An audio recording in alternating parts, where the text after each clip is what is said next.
This is what it sounds like when you're translating.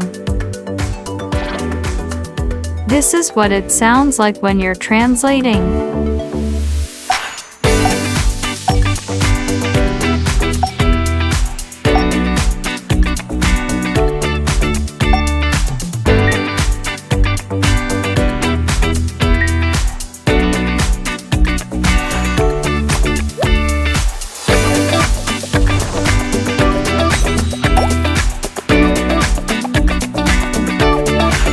Excuse me, is there a traditional Spanish restaurant nearby?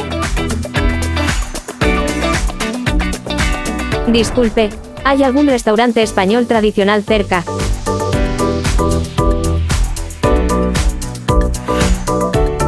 Hola, hay un restaurante famoso al otro lado de la calle. Hello, there's a famous restaurant on the other side of the street.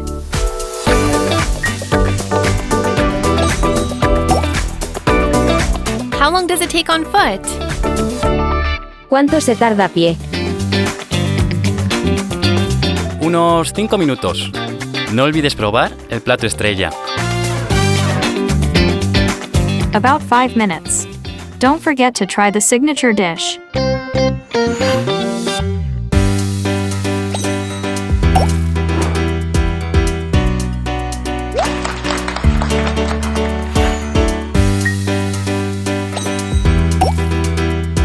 Thank you for your help.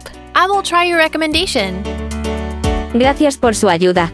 Voy a probar su recomendación. Un placer. Espero que te guste. My pleasure. I hope you like it.